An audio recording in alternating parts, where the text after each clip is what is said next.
bro. So that's me, man. But anyway, how are you guys? How are you guys doing? I'm surviving, man. You're surviving.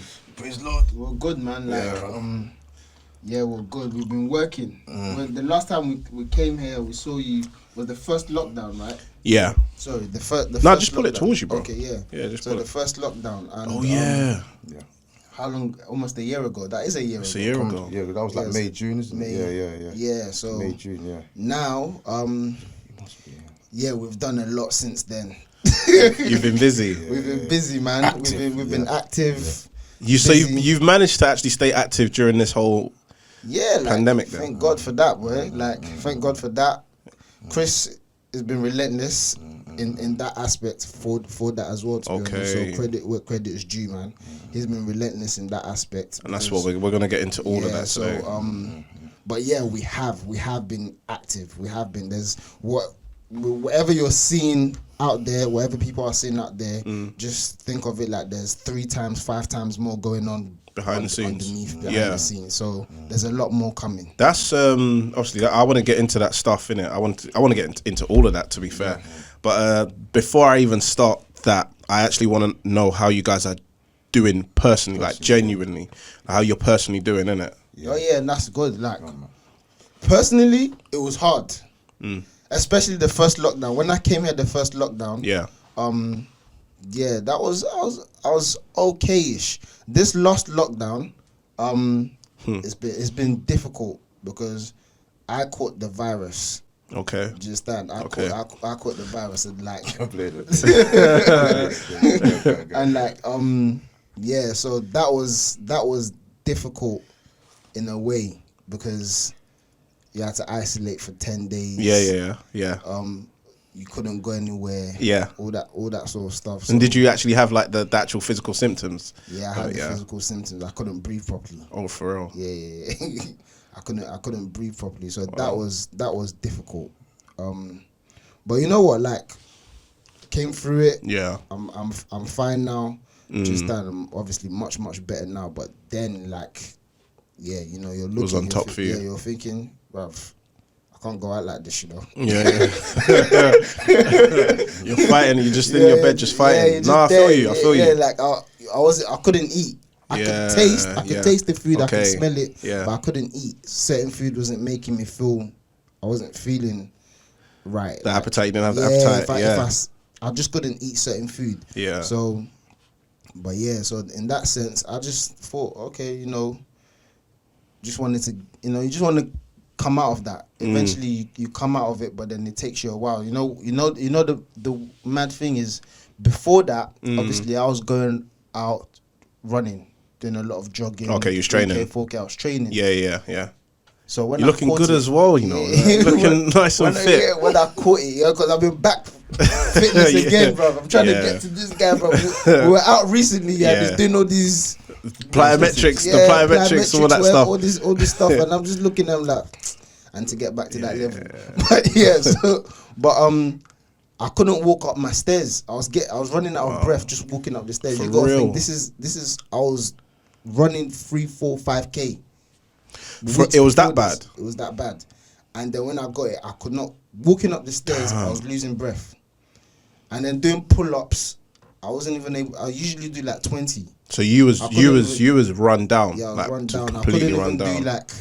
I couldn't do 5. I couldn't do 5 pull-ups. So wow. So yeah, like, I think it was just one of those things where like I really had to just shut off. Yeah. From everything. Yeah. So thankfully, Chris. Yeah. Was still continuing taking the reins on things. That's why I said he was relentless, because that whole period is more than 10 days, because 10 days is where you don't do anything. I couldn't even look, like, hair would be too bright for me. I couldn't look at bright lights. Just now. So yeah, when you're not, so that 10 days, and then after that you still need like an extra 5 days or so to fully recuperate your energy. So you're really looking at half a month of not really doing anything. Then by the time you're getting back into the swing of things. And was that the first time you actually caught it? That's the first time. Yeah, I'd never caught it before. I was fine. The first lockdown I was fine. Everything was fine. It's just when I caught it, I was thinking, it's so weird, man. It's just weird how it all hits people differently, man. It's just crazy. I didn't look at anything to do with SDS. I didn't look at anything to do with my personal stuff. Yeah. Just in what I'm doing. Yeah. There's a lot of things I didn't do nothing. You just shut off, innit? I just literally shut off. Yeah. I couldn't look at my phone. I shut off, but I had a lot of reflecting time. A lot of time to think, reflect, observe. Do you understand? And just really feel like what's really important, the real important things. That's so good. Like, it's mad. So when you reached out, and he's like, oh yeah, how's things and all that. I was actually thinking to reach out to you already. I was thinking. So when you got, I was like, oh right, he reached out to me before I reached out to him. Imagine that. I was already thinking to reach out just to see how you are. Yeah. Genuinely just see. And it feels like it's the right time as well, innit? It feels like it's the right time. So the synchronicity is there, man. How are you, Chris? I would say like more prayed up than ever. I think the first lockdown, it was like I was active, I was doing things. Second lockdown, I got into a nice momentum, and then that 2 weeks just kind of like affected me a little bit. So I started to do running, as I told you before. I was just running more. And then this lockdown, I've been more active, but I've been more prayed up. So I've just been a bit more spiritual. So me and my partner have just been taking more of that spiritual journey together. That's dope. That's what's really helped me. I think the fact that I've just been praying more, I think that's helped me in terms of like just my state of mind, how I see things. And as I said to Matt today, I was like, what we're doing is like more than just for years. It's a lifetime thing. It's a lifestyle as well. Do you know what I mean? Yeah. Listen, I have. Sorry to cut you off, but I completely understand what you mean when you're saying spiritual and. To reverse going back to like you saying that you started running, it's therapeutic, and I see you've gotten your brother into doing it as well. And I see him, I see him out, and it's just great to see. But that spiritual journey is, I feel what you're saying. But sorry, continue. Yeah, and I think that's what's kept my sanity. What's kept my sanity. I think obviously besides being active and doing projects and stuff, I think my main thing is my spiritual connection. And I think as a human being, whether you're doing meditating, whether you're praying to God or Allah, but you need to have an outlet. Especially what everybody says, health is wealth when you're working out, but you need to also tap into your soul and your mind as well. 100. And I think if you've got people that you care about, that you're doing it with, it makes the journey even easier. So I think having a strong support mechanism helps as well. And that's what I'm fortunate to say that's what I've had during this lockdown. So I'm just grateful for that. That is like amazing. And obviously like knowing where we've come from, knowing who you are, knowing who we are like personally, it's just it's just a nice thing. And I see you guys on, which we're going to get to now, I see you on the social media and with what you're doing within the community. How has that evolved, from the first time you guys were here to now?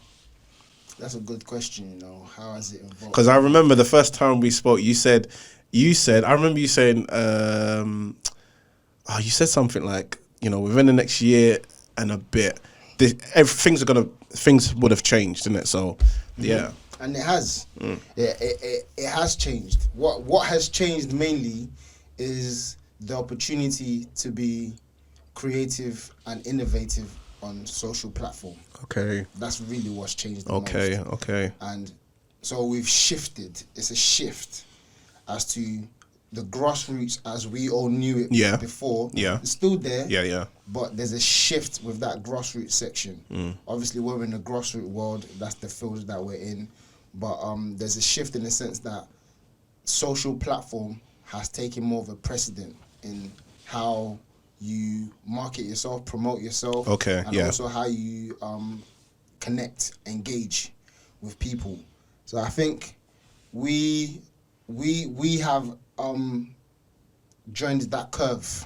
That curve, we're not ahead of it, we're not behind it, but we're part of it. You're in it. We're part of it. Yeah, I think we're part of it, and I think that's really when we came here the first time. Was it difficult to make that jump, that transition, or was it smooth? Or did it just go hand in hand? It's part of the philosophy, so it made it easy because our main thing is about developing leadership qualities. So we just found another creative way to sort of do that. So we did that first time with the Lush campaign. So this time it was just like liaising with other people that we know that's either got a campaign or that wants to donate. So it was. I think it was just us having a conversation with each other and then saying what resources can be tapped into. And we just did that. We just looked at resources and just tapped into it. Like our local corner shop. I just literally went inside the corner shop and said, "Can you donate?" That's it. And they said, "Yeah, they donated last year," and it was just like that. And that's the thing, because on the social, and I saw that as well, and it's like, when it pops up on the feed, on your feed or on my feed, it's like, it just looks like you guys have been doing that. Yeah. You understand, innit? But obviously that in itself, going into that sort of that next realm of, using social media is not always straightforward. Even like when you guys got it, I said, "Oh yeah, I'm going to be taking, things to the next step." It's not, of course. With time and with perseverance, innit? Yes. But the initial sort of, thought process into, taking the step. What is it gonna take, and what does it look like as well? So no, I'm proud of you guys, man. That's dope. Thank you. The step is to answer your question, is the transition was just like Chris said, you just fall into it because it all fitted with our mission. It fitted with the mission, so we knew from the beginning that we didn't want to set something up that relied solely on a club or on the physical aspect of it. That's the word. We knew that from 2017. We didn't want that. We didn't want something because things are going to move. You just don't know when it's going to move. But we knew that that's not what we want. It can't be. So one of the things that we said to ourselves when we spoke with each other is we don't want to set up yet or anything like that a football club. Because that would definitely require, football club works in a very simple way. Yeah. If there's no matches, nobody plays. Yeah. Do you understand? If there's no matches, nobody plays. Yeah. So you can be as creative as you want with a football club, but everybody that's coming to a football club is looking for one thing: provide matches. Yeah. In this current situation, no club can provide matches, even if they wanted to. So they've got to find another way. But majority, 70 to 80% of their participants is coming there to play matches. So regardless of what you do to be creative, you will get the thank yous and well dones. Yep. But they are mainly there to play matches. Of course, yeah. That's why they're engaged. Yeah. The people that we engage with understand that's not why we're set up.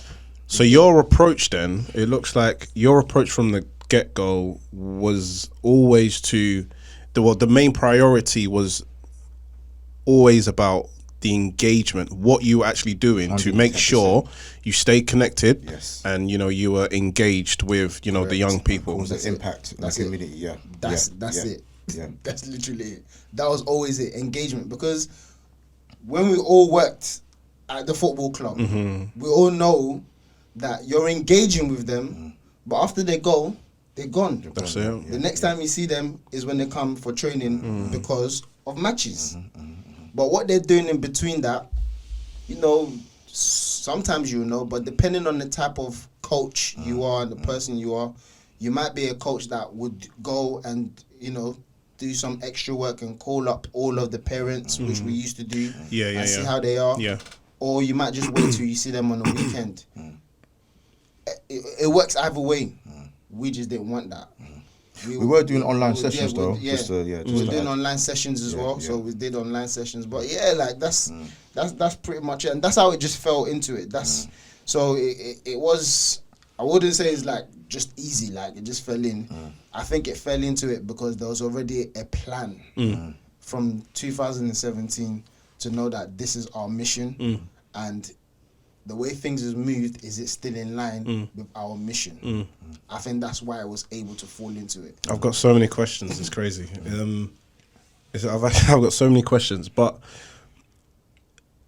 the first question is, so, would you say that you always wanted to create a way to bridge that gap, basically? That, the gap between, players, let's just say players, for example, coming to a place and you having that contact time and then going and then them going away, but then like you said, what's happening in between that? So is that what we would say STS provides? Because I won't lie, I don't know everything that you guys do, but what I do know is that something's happening. Do you understand? Because I see you guys doing your thing, so it's like it's not football, it's not holiday camps, it's not, but it is all of that as well. It's all of that, yeah, and it's you know providing like services for people who don't have food, etc. But yeah, you can't quite put your finger on top of what it is you guys do, but I know you're doing something, innit? Yes. And that's what's special. So that's how I know it's definitely going to be. Yeah. You're always going to be elevating. Do you understand? You understand what I mean? Because if you look at a certain industry or certain company and you know what they do, it's like, oh yeah, they do that, and then that's kind of it, innit? Yes. So yeah, it's just nice to see that you guys are just dipping your toes into so many different things. No. It's innovation. Like what it is, yeah. There's various ways to look at it, but you basically just said it, because what we do is right in front of people's faces. Yeah. And we've said it. You just said it now. You literally just said what we do. It was bridging the gap. The kids come, they go away. Who they going away to? They're going away to their family. How do you bridge the gap? Work with the family. That's it. Yeah. That's what we're doing. Yeah. Work with the family. Yeah. Once you work with the family, you engage with the family, you still got connection with that child. Yeah. That's it. And that's not complicated. Yeah. No, of course. Yeah. And that's what's needed in society. I'll be honest, man. Like we've worked in schools, and for example, you have children or a child or whatever. They come to school. You know their history. You know their problems. Whether it's away from home. Yeah. And it's like they come to school, and then that's when they're at their best. But then once they leave, it's back to that normality for them. And then it's like a repeat. Then they come back, and then they're at their best. Well, it's like, okay, what can we do to basically fill that gap? Yes. Yeah, that's it. That for me is what is missing in society, in life. Yeah, in life. Do you understand? Yeah. Because these things that you're trying to do right now is not. It's not taught in school. Teachers don't teach these things, or in institutions don't create these things or have these things. You understand? People tried. There are organizations that tried. Not saying that there aren't. And that's what it looks like. No, you're right. That's pretty much it. That's dope. Everything else around it is just us being creative in how we trying to engage with the families. Right. But the main thing is bridging the gap. The kids come, they go, they're going somewhere. They're not just going anywhere. Engage with where they're going. What does that look like when you say engage with the families? Like what sort of things do you guys do? Yeah. So obviously we have the Instagram, as everyone knows. We have obviously Facebook. We have a WhatsApp group. So we do engagement with the social media, and we also do engagement with the WhatsApp group as well. So we'll put like little tips. We'll even engage, me personally, I'll engage with the parents to find out how they are and stuff like that. So it's easy for me to say, do you know what, okay, we've got 10 parents to give donations to, because we're always, me and Matthew are always communicating with the parents. Okay. More so, obviously we communicate with the kids as well, but as what Matthew said before, it's the family that if you get the family on your side, you understand their dynamics, it's easy to support them. So it makes the narrative easy for us to we know how to navigate. So that's essentially it. So when you said bridging the gap, the reason why we find it easy to bridge the gap is because we understand the demographic of people that we're dealing with. If we don't understand the demographic of people that you're dealing with, it makes it challenging. So the fact that we're dealing with people that, some of them are in and out from jobs, some of them are come from broken homes, some of them are come from good homes. But essentially the main thing is that we're having a communication with them, and we're always trying our best to interact with them on our social media or on WhatsApp, for example, or even on the phone. Or some of them we might even see them like as neighbours, or like, I know you've got some neighbours around you. So it's just about having that ongoing dialogue with them, and that's pretty much great, it. man. Yeah. That is great. Yeah, and just to go on top of what right now, we've got some parents looking at us now. How you guys doing? I can see some of the parents, they're in there already. So that's good. But yeah, that's nice. Like we would, online sessions, as Chris mentioned. We're doing fitness, we're doing boot camp, one that we've done. Skill sessions with the kids. We're doing skill sessions with the kids, and now we've sent like things from the FA, just that the parents can do with their kids during this whole lockdown. The box fit. what's the called? Chris These Marsh. campaigns that we were doing. Lush. Yes, Lush. Lush is another Sixth way. Avenue The with sixth, Alan, yeah. So Lush, Mm. Another campaign. But the Lush one is the giveaway. Sorry, the giveaways. The Lush giveaway, the windmill local shop. Yeah, giveaway. I saw that. Those always had how. Going to your question, so it's exactly what Chris is saying, but it's doing those things that is helping us to continue staying connected with the parents and everyone during this period. Pandemic, yeah. So that's how we've stayed connected, because you can call them. Yeah. That's good. Yeah. And that helps. That goes a long way if you're calling them. However, if you're like, but we got this from the fact, like I said, it's not just me and Chris. There's people around us that gives us ideas like, this is what you can do. So we're given an idea like, doing giveaways allows you not only just to take the stuff to the parents, but it allows you to see if the family is okay. Yeah, of course. Yeah. So now we're ticking our safeguarding box. We see that these children are okay. There's a plan to why we're doing what we're doing. It's not just giveaway. Yeah. just wow, that. Man. So like, there's a real plan behind it. And that's one of the things that makes me personally like really happy about what I'm doing. Just because I'm seeing the people that I'm working with. And that comes to our session and say, okay, they're okay, they're fine, and you have like little 1 minute chat with them, 2 minutes chats with them. Like there's one that we went to the house, like the estate that they live in, and I'm like, damn, like, bro. See, that's what I was gonna ask, because you're doing the positive work, you're doing all the good work, innit? But I don't want to say like what are the negative things, but obviously you do come across negative situations and negative sort of circumstances, should I say. Do you mind sharing, without obviously being specific as to names and people, but do you mind sharing, what you come across and some of the things that, strike you and kind of like hit home or hit the heart in a different kind of way when it comes to obviously families and, children and, what this situation as well has kind of like done to them and how it's affected them? I got someone in mind, but it's not like it's more of it gave me a realization how some families are really living in terms of like I grew up in North Peckham Estate, and when you're living in an estate, me and Chris was talking about the estate mentality. I grew up in that estate, right? And when you're living in an estate, you're not thinking it's affecting you. You don't. It's normal, right? That's what you know. That's crazy. You don't know that it's affecting you. That's so true. But when we walked into this estate, you know the estate I'm talking about, right? We walked into the estate, and in my head I was like, oh my days, Chris, this looks like pen, bruv. That's literally like. Literally. What I was like, this looks like a prison. This looks like a prison, and he's like, man. Because the way it was all set up is what we have seen on TV, what prison looks like. Everyone is jam-packed together. There's no spacing. You're hearing neighbours screaming. Just damn, and the other person's door is right here, and you just think to yourself, damn, like... I think I know the area you might be talking like, to. How's that? Talking about. I don't want to name the area. Of course, yeah, no, of course. It's like, of course. How is that child? He's only 8, right? Yeah. But I'm like, how is he functioning? How's he functioning?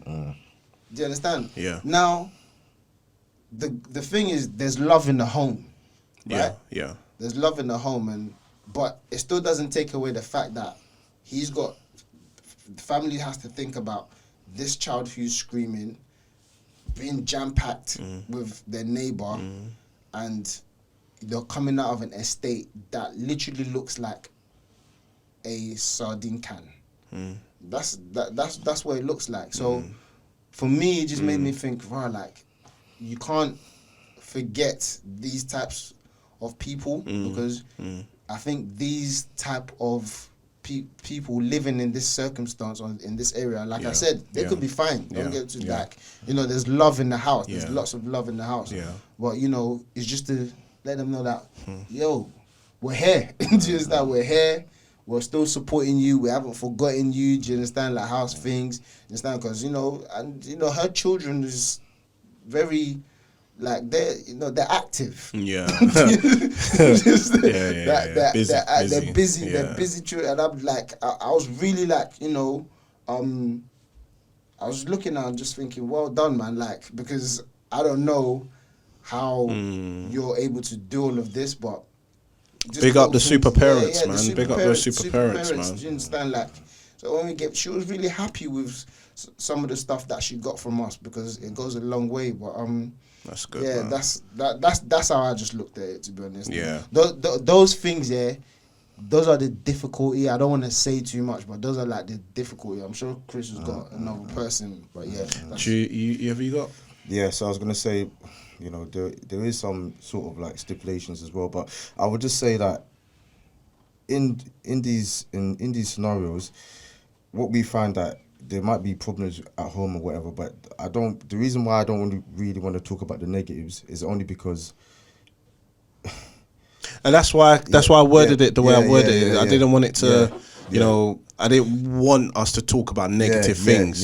Just obviously some of the things that you come across that are like, wow. Yeah. Do you know what I mean? So I'm not going to name the parent name, but one of the parents basically, you know, said to me they want their essential good, and then there was a situation that happened, and she was like, you know, she has to decline. But the main thing is that what me and Matt has realised from this situation is that there are going to be some people that they can, you know, they would love to get involved with certain community engagements that we're doing, but for whatever reason they just can't. And that's where like me and Matt's hands are tied. We can't do anything if the circumstances are a certain type of way. We can try to support and guide, but we can't really enforce. And that's one of the sort of like problems I've seen personally. And I think all we can keep doing is, you know, as Matt said, reinforcing it by talking to them, try to, you know, pick up the phone and call them. If we see them on the street, try to say hi, how's the kids, how's the family, stuff like that. But I think there's only so much we can do, and we understand that, so we just try to do what we can to the best of our ability. Wow. And that's it. Wow. Yeah. Serious, man. It's been a while, man, and you know, your journey obviously hasn't ended. You know, you guys started this in 2017. And you know, from you know from the music aspect of, you know, what STS was all about originally to what it is now, there's been like a huge, you know, jump. But one thing I wanted to ask actually is not even what's changed, but what do you take pride in the most when it comes to STS? Like of course, you know, working with the young children and the families, you take pride in everything, of course, innit? But what would you say is like your moral sort of compass into, you know, why you do what you do? So what's the driving force in it? I'll speak for myself. I would say impact and change just for humanity. I just like helping people. I do it on my day-to-day. I do it all the time. So it's just genuinely just like, I just love to help people. I think that's what allows me and Matthew to be selfless. I think that's where the selfless commitment kicks in, because we just do things because we generally like to help people. But at the same time, wisdom has kicked in now. We understand that there has to be a structure in place. There has to be an organisation in place. There has to be certain things in place for us to be able to do what we're doing properly. And I think that just comes from knowledge, experience, and just being in the industry for a while. Go on, Matt. Yeah, same thing as what Chris said about the growth. I think growth. Chris used wisdom. I think that's where it is. In the beginning, when when you touched on the music aspect, because a lot of people don't know the history like you know it. Yeah. Just that some people don't know, and some people will probably be looking at STS like it's new. We've been doing this for a long time. It's just taking a different narrative, a different path. But people because because the philosophy and the ethos, should I say, actually has always remained the same. You know, from the music, it was like it was all about bringing people together, and you know the community, barbecues and all that stuff. So it's always a lot of people don't know this, but they will get to know eventually. They'll realize that we're not new to this. We've been doing this a long time, but when we were doing it before, that's why I used growth and maturity, the words that Chris used, we did it off the cuff. There was a bit of planning in place, but there wasn't strategy. That's what it is. Just that there was plan, but there was no strategy. Do you understand? There wasn't like, we knew where we wanted to get to, but if you have a plan but you don't strategize each step, how you want to get there, you don't then know how to deal with the hurdles when they come. Because hurdles came. And when we kept stumbling over hurdles and we kept stumbling... It became forced. It became forced because there was no strategy. But once you understand a strategy, it's like running a 400-meter race. And you got hurdles. You've got to understand that, right, I may not get over every hurdle in this 400-meter, but I've got to make sure I take each one as they come. Not look at the finish line. We looked at the finish line in the beginning. We knew where we wanted to go. And that was the focus. So because that was the focus as in where we wanted to go, we weren't looking at what was in front of us. I think what happened was good. I think everything about SDS in the beginning, the way it started us with the, DVDs and the music and like finding up and coming talent and stuff like that, and then later on doing the barbecues with yourself, it was beautiful. But I think what happened was, as Matthew said, there was a lack of strategy, so certain things, and lack of finance as well. So certain things started to become a strain, and then it became like, okay, do you know what? I can't do this no more because it's not really. I can't really see how it's benefiting me. So it just became like one or two people trying to do it, and then it was just like, forget it. But if there was a strategy that, do you know what? Okay, we're gonna do this at this period of time, this at this period of time, it will make it easier. And I think that's what me and Matthew have implemented with SDS Community Project. That's why it's not called Salute the Streets Entertainment, because we understood that we've been in the grassroots industry for a while, so we understand that we might as well carry on this narrative and then somehow see how we can tie everything together. Right. So, but there is a plan to it. A lot of people do what they do because they've been through it. So they want to help because they understand what it means, isn't it? Yeah, of course. And there are many people out there who also want to help, but they've never, what do you... It obviously makes a difference when you've experienced certain things in it. So would you say, the question I'm trying to ask is, would you say that is the reason why you do what you do? Partly. Yeah, definitely. It is because... I think it's definitely because we've lived in this environment. I've lived in this environment. You have. We all have. So there's a big part to it. But I realized it can't only just be that for me. Okay. It can't only just be because I lived in this environment and I want to help out, which is a big thing. Do you understand? There's a bigger plan to it. So there's helping out, but then we want to create opportunities. We want to create something that is legacy-led. Okay, yeah, okay. So you can help out and just do a giveaway, and that's you helping out. And some people are happy just to do that. Yeah. But they don't create something that helps legacy. Yeah. Going on. And just to add to what Matt's saying, is about creating a tribe or a village of people that understand what you're doing as well. And that's why we've kept the name SDS, because a lot of people could relate to that name, and they identify us with that name. Even yourself, anyone that was around us, they identify a lot of people with SDS. Well, they identify you guys. Yeah. But it's sorry, but I say it very loosely because the reason why I say that it happened organically in the beginning, and then it happened like a movement where we're just doing barbecues, and it was like a bunch of friends coming together to do something. So it's like anyone that we cross paths with, it creates a village of people doing things together. So that's why the whole focus on helping people and caring for people is not just a thing where we're just doing it because we want to be noble and want to, it's not because that is. It's mainly because we genuinely care and we genuinely understand. If you create a village of people that want to do things in a correct fashion or in the right way that they deem that's right, what then happens is that you now have individuals in your tribe or village that start to take ownership for things. And you've got a movement, isn't it? So for example, I'll use you, Cam. For example, you're doing this podcast. This podcast is still part of the village, even though it's no time limit, but it's still part of the. So for example, if we want to, let's say we want to promote something or we want to bring somebody else on, it's easy for us to say, Cam, do you know what? We've got something very impactful that we want to talk about. This is what's about.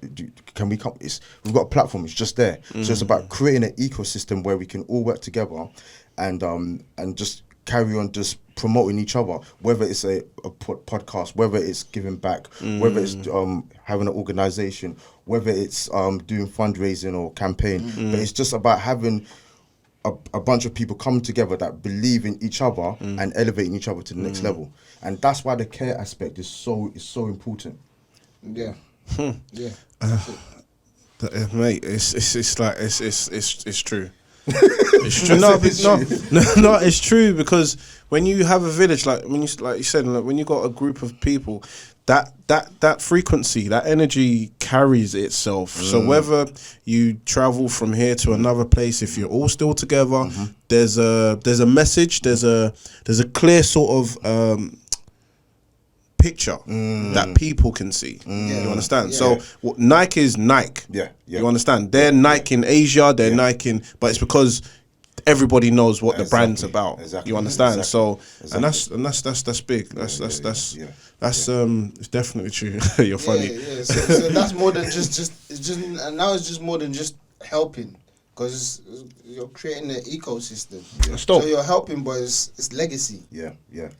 This is our legacy. Yeah, once you're able to, the moment you're able to sort of like create something that's able to keep outliving the person who created it to just help, you got a legacy. There you go. Dope. Yeah.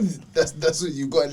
You've got the legacy. Now it's like, okay, cool, we can evolve this, or you can multiply it. Would you say you're living your purpose? Yeah, I would say so. 100%. I would definitely say so. Yeah. And how does it feel to live your purpose? What does it feel like? Because, for example, when I tell people, or whenever I've got people here, and I'm like, this here, is how I felt inside. So sitting down, talking to you guys, I see you. Sitting down, talking to people, sitting down, having conversations about things that matter, and spreading positive energy and whatever. This is how I felt inside. Yeah. So to see it on the outside, it's so weird, but it doesn't feel like, it's not work. It doesn't feel like work. It's not hard work. It's more like I feel privileged to be in a position to actually be able to express how I feel inside, innit? So that's why I asked, do you guys? That's a good question. How does it feel? I do feel like I'm living my purpose, but I felt like I've been living my purpose since I was 18. Yeah.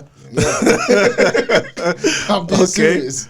All right. Because the moment I started volunteering to coach, I was living my purpose. Yeah. I was happy doing what I was doing without getting paid.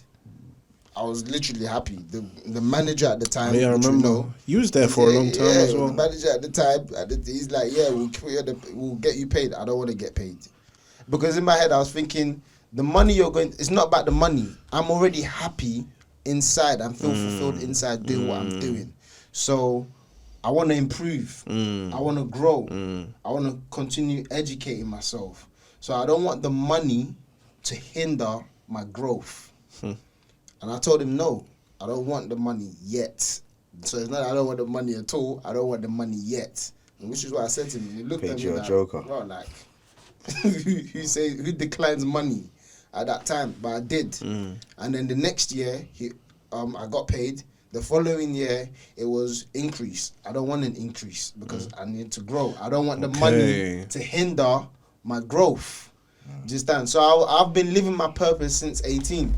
So you were always aware of and very cautious of what you wanted and how you wanted to achieve and grow. Yeah, I was always very, very cautious from that early. From 16, even probably earlier than that, but I'll say 16.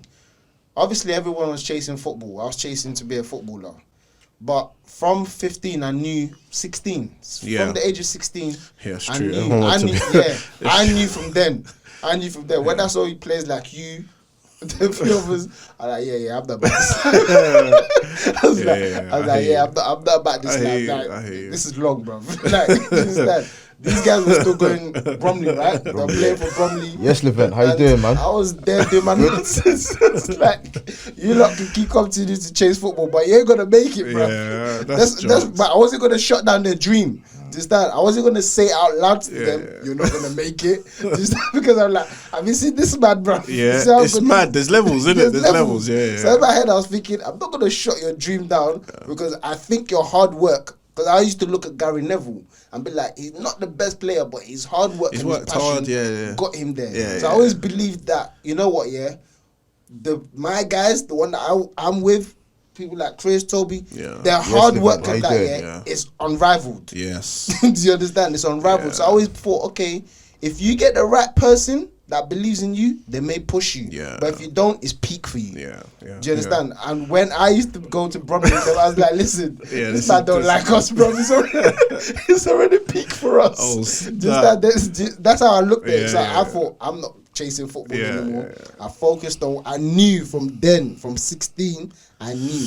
So 18, I was already like living everything I was doing then. Even so much so, when we was doing the music, there was a certain type of music that was going. I would tell these guys, I'm not jumping on that music. I'd be like, I'm not jumping there. because spiritually you weren't in line. You weren't in line. I'm in line here, bro. Yeah. What you lot are talking about? I don't believe in that, bro. So I knew from early, like. That's true, actually. Yeah. When I look back at it now, it's like, Matthew was never trying to spit no outlandish bars and stuff. None of that.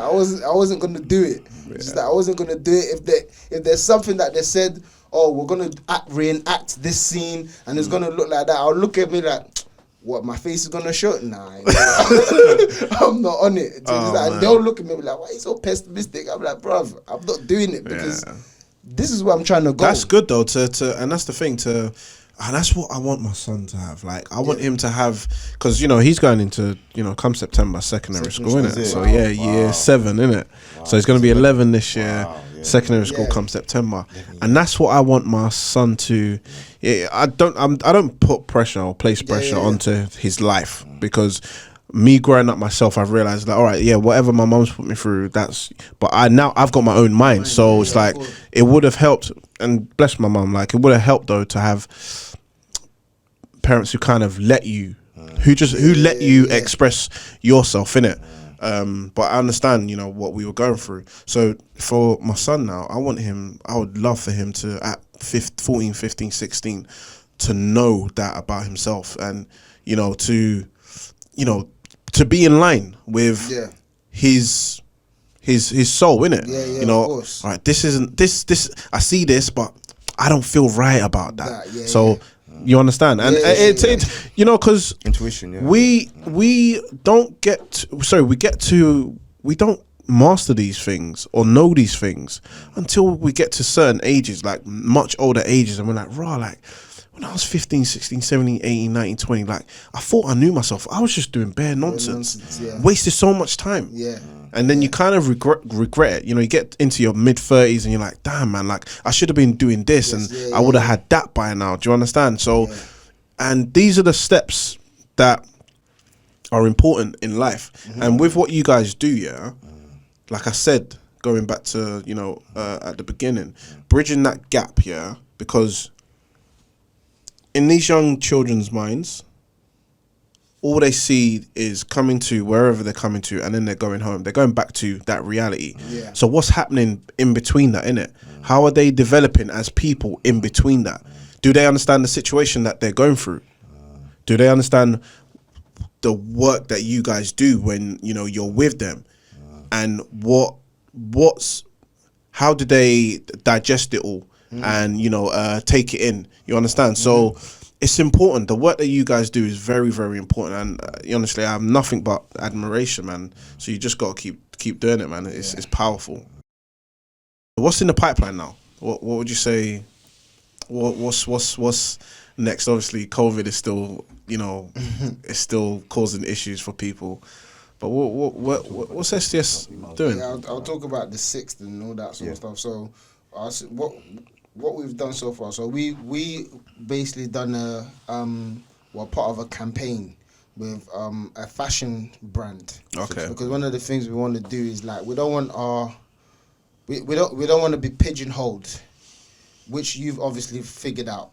It's like you can't really point out where it is. Do you understand? They're putting their fingers into different things. Yeah.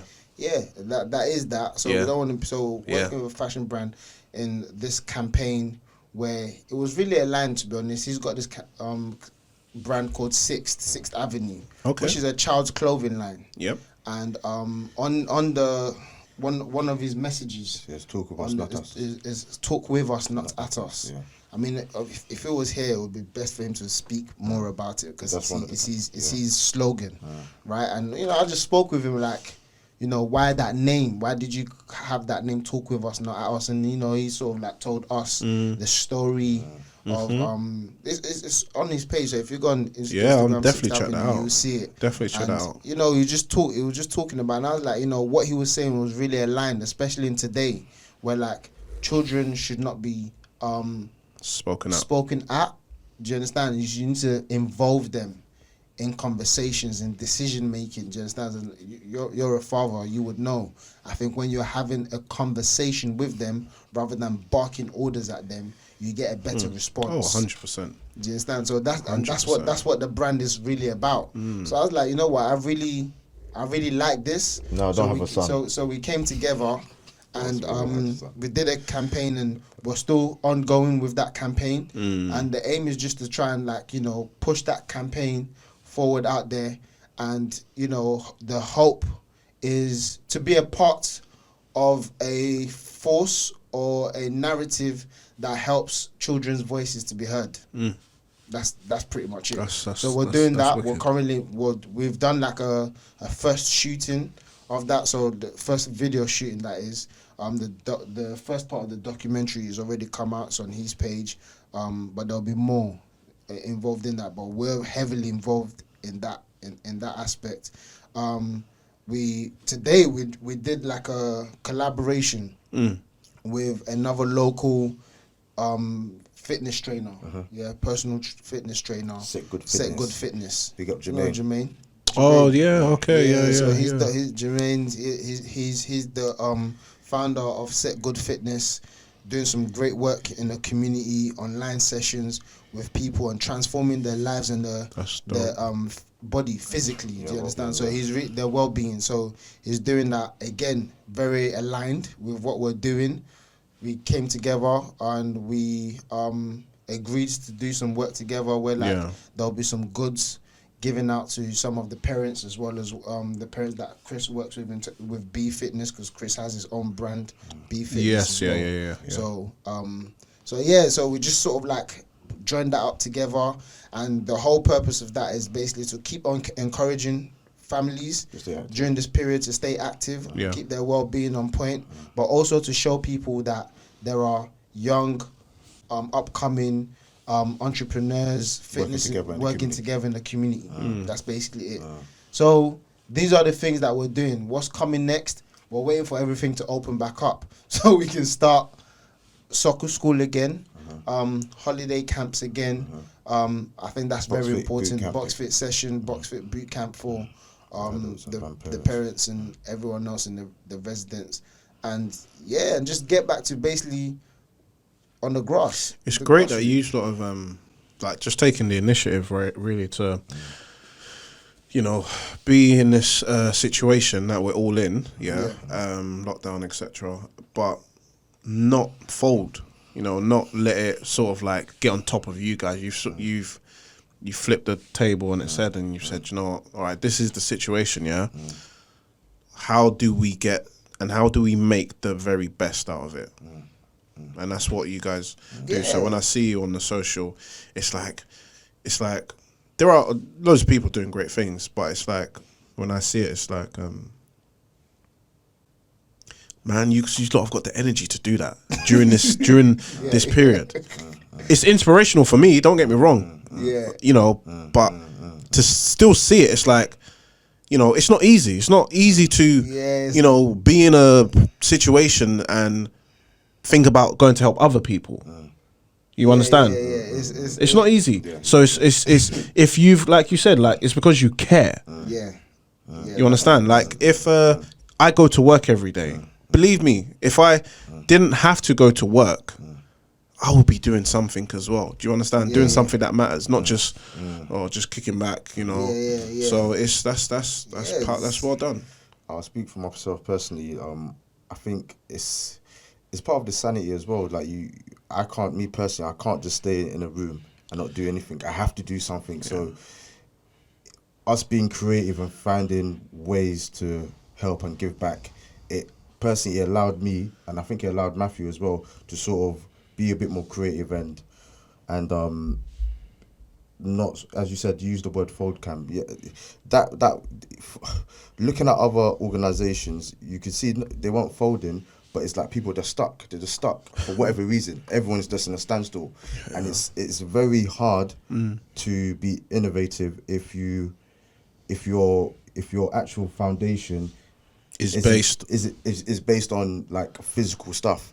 But if you've got a foundation where it's based on just, you know, community engagement, helping people, well-being, it makes it a little bit more easier to find solutions. So I think that's what gave us a slight advantage.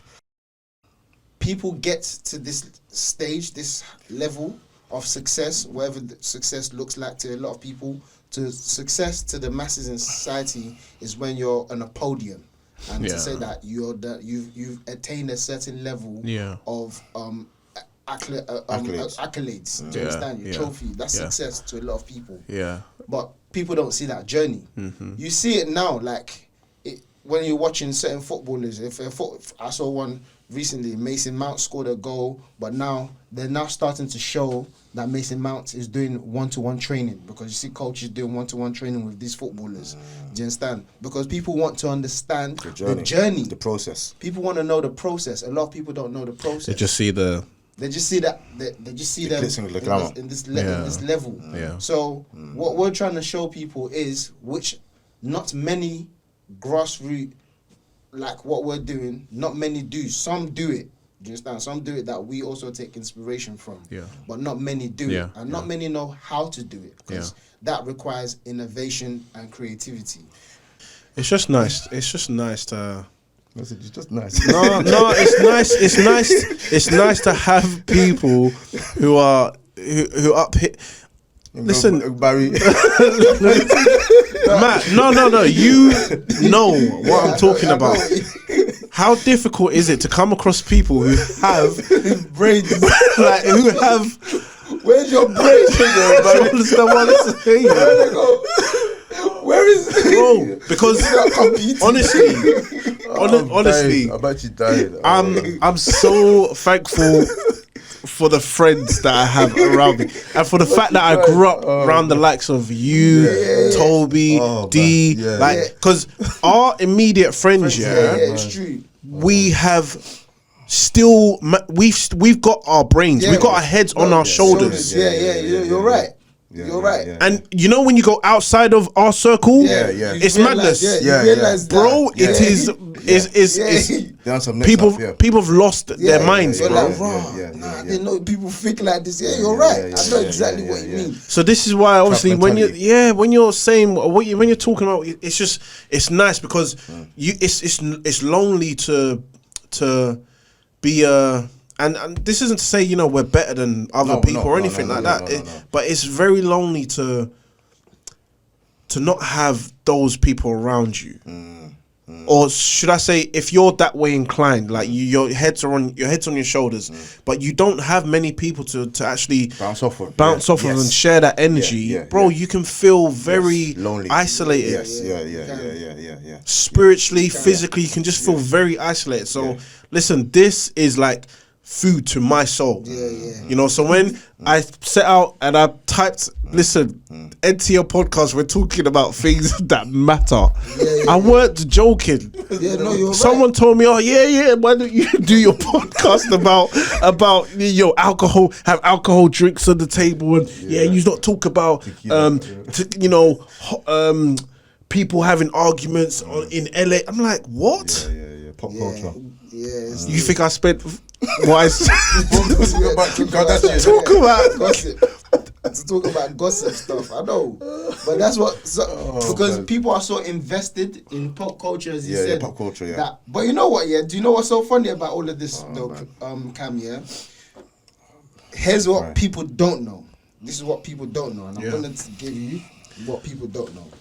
A lot of what we've done, has been influenced by pop culture. Mm-hmm. It has been, because everything we're doing, we basically just strategized it as though we're doing mixtapes, right? Mixtapes and albums. That's literally it. Okay. I'm liking the theory behind it. This is deep. It's not deep. Someone who's listening to them, I'll be like, oh, I get it. I do that as well, yeah. Yeah, do you understand? Some people don't do that. Yeah, some people, but that's what it's our strategy. It's our strategy. The reason why we have that strategy, and that's a strategy you actually understand and you've come from as well. Yes, you got it. You get it. That's what I was about to say. See, that's what I'm saying. That's exactly what I was about to say. Okay, because you get it. Okay. Anyone that you only get it if that's what you've come from, or you've experienced it, or you know someone that's come from that. That's the strategy we use. It's not until, like you said, you get to that hurdle actually, and you take that time to think. Because if you don't, you're just doing anything. You're doing trash. You're doing what everyone else is doing. What everyone else is doing. You don't know. Like, a lot of people internalize. They don't know. That's why, like, you can. There's so many layers to it, Cam, man. Because you can talk to. I'm still on that journey. Do you understand? So, but you can speak to certain people, and you know that you haven't reached that place yet, bro. I can see where you're at. So quickly, I would know, all right, this is where I need to position myself. You need to divert from this. I need to position myself here, because I see where you're going, and because you're not sure, you're one of those ones, you're running your race. But if I let you get too close to me, you're gonna knock me and my hurdle down.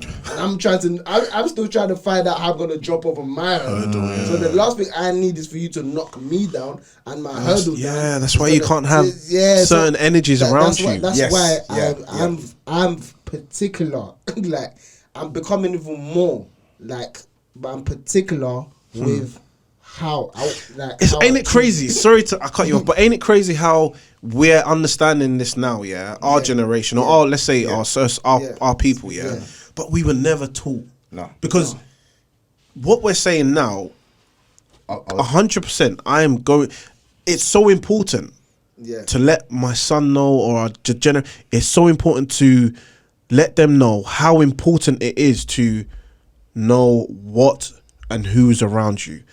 Because, listen, it's not a joke. Yeah, it's not a joke. It's not a joke. Because you can get knocked off. Sorry, Chris, go on. I was going to say, but I think all three of us, and you can disagree, but I think all three of us had, at some stage, like, a situation that we was in, and for whatever reason, it might have tested us, but intuition will kick in and tell you, do you know what? You got to relax a little bit. It will just happen. So I think all of us have been in that sort of situation, and it's about listening to your intuition, listening to that voice saying to you, do you know what? It's going a bit left now. Let me bring it back in. Some people listen to it, some people don't. So I think it's about actually, and going back to your son as well, I think it's about him understanding, those voices, which is intuition, basically telling him, listen, you got to do this. This is what it is, because if you do this, this is the consequences, and these are the sacrifice of what's going to happen. If you do this is also what's going to happen. So it's about understanding right and wrong, and then obviously just because I don't think any of us have had it perfect, but I think what it is that we're very in tune with our intuition. We're very in tune with our feelings. We're very in tune with what we feel is right for us personally. And I think once you start tapping into that, whether it's like spiritual wise or whatever, but once you start tapping into who you are and you understand who you are, it makes it easier for you to navigate life, because your walk of life becomes a bit more easier. So someone says to you, yeah, bro, let's sell some drugs, but you're like, nah, it's not for me. Automatically, whether you've got a discipline, whether it's football, basketball, whether you're focused to be an accountant, but you've got something that you want to aspire to. So if someone with a negative energy is coming towards you, you already know, that's not for me. I got a funny story actually to touch up on what you said, because about you're selling drugs and you just said no, it's not for me. Obviously gang life, etc. I never sold drugs, never in a gang or anything like that, but we were always around those types of situations and those type of people who could suck you into that lifestyle, isn't it? And we got countless stories. But I remember one day where someone tried to basically initiate me into a gang. So, rolling with them out on road or whatever, and, an altercation happened between this person and someone else that he didn't like from another gang, innit? So they got into a fight on the road, yeah? Obviously, I'm not in the situation enough to be like, oh, like, that's my guy, like, go in and... No, I'm more of I'm just walking with these people, innit? So they got into a fight and the guy was kicking this guy's head in. I looked at that situation and I said, so you're telling me if I get into a gang, this is what potentially could be. God forbid, bad thing. God forbid. It's bad. Could be happening to my head. I said, no. It's not even funny. That's not my portion. Yeah. I said, from that day, I said, no, that's not me. That's not me. Nah, bro. And I think everyone would have that type of situation. I had something similar to that. I had this exact, like, I was going, you want to belong. It's all belonging, right? You want to belong. Of course. And I had similar thing. I'm going with this guy, and he's going to collect. He's going to collect a piece from somebody, right? And I'm there like, because I want to belong in this. I'm like, look, I'm down with you. Let's go. We're walking. But in my head, I'm thinking, but I'm trying to put on the facade. The back of you. Yeah, but in the back of me, I'm thinking, this is actually mad. Like, we're actually going to this place. So I think he sensed it. I think God must have spoken to him that day, bro. Because trust me, I think he sensed, that this guy's not really on it. So he stopped. He's like, no, Matt. Yeah, I can't let you do this. And I was like, no, like, I'm down. Listen, no, go home, man. This is not for you. Go home. Wow. Just stand. Anyways, when I went, as I was walking home, I was so relieved. I was relieved. I slept well. Wow. Just that, I was relieved. The next day, this guy comes back to school with broken eye sockets. Gosh. His knuckle had gone into his hand, and in my head I was like, wow, that could have been me. And he's bigger than me, and he's better fighter than me. Me, I was one small kid. They would have probably killed me. That's crazy. So I just thought to myself, is that for me? Yeah. Me seeing, that was your that day when he told me to go home, and me seeing how he looked the next day at school, told me everything. I was like, that life is not for me. Yeah. Like, no, I'm not about this life. Let me stick to just playing football. It's from then I just thought, let me stick to my simple life. Just that I don't need that hype, man. It's crazy. And you know what? Like a lot of young people are in these situations, without the process that we've gone through. Yeah. They're experiencing the madness, but they haven't even got to a point where it's like a decision has been formulated for them to really think about. Do you understand? Information has been received too fast, so they haven't got time to think. That's true. Before we wrap up, I always like asking is two things. Is there anything that we haven't spoken about today that you would like to touch up on, speak about, and also sort of like a leaving message to people who will see this at some point? What is your message, or what would you like to leave and say to people? For me, message would be like for us to people listening to this, and we want to do more work with people. We want to like collaborate more. Obviously, like it has to be right for everybody. Just that, but I believe and we believe in collaborative work. I think that's the only way right now, yeah, with how things are, that we're going to basically, if we're going to use the word win, it's the way people are going to win. Do you understand this? Find ways of... And there's such a lack of that, isn't there? I was speaking to an American guy who was here on the podcast, and, you know, I said to him, you know, the American attitude is we're great, we're this, but it's just that's their attitude to life, Americans, isn't it?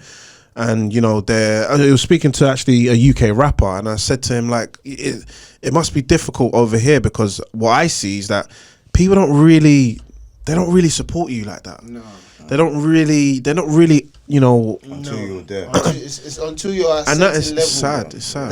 That is why it's sad, and it's one of the reasons why, me personally. But it's powerful for us, isn't it, as well? It's why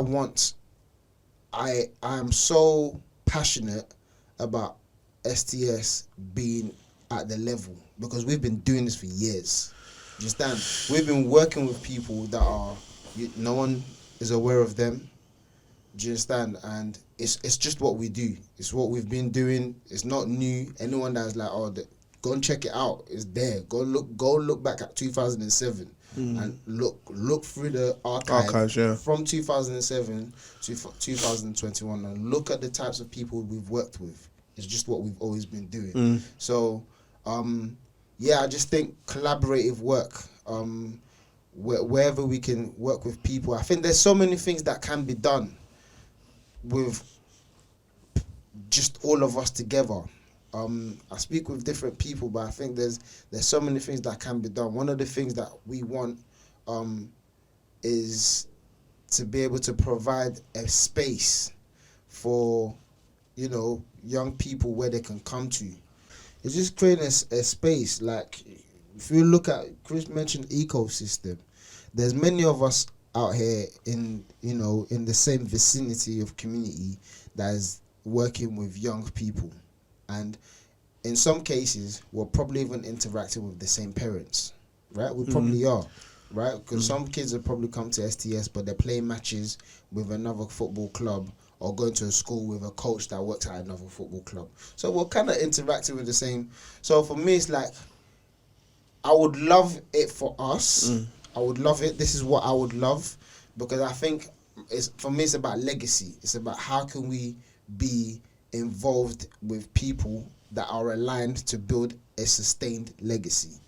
Just that, because right now, we're all kind of getting extorted. It's like we're all doing all this work, right? We're all doing all this work, and you get claps, tap on the back, and all that sort of stuff, and it keeps going for years and years. Then maybe someone else comes, does the same thing in a different way. We've seen the trash, hasn't it? We've been through it ourselves. We've been through it, so we've seen it, and I'm like, listen, this is not what we want. We don't want your hand claps. No. We don't want your well dones. Yeah, we don't come and rub shoulders with some rich people. Take a couple photographs with some rich people. We don't want that. Do you understand? We'll do that if we're getting what we need to get for the benefit of the community, to make sure that the young people who are coming through the same conveyor belt of estates and society that we've come through are getting the opportunities that we never had.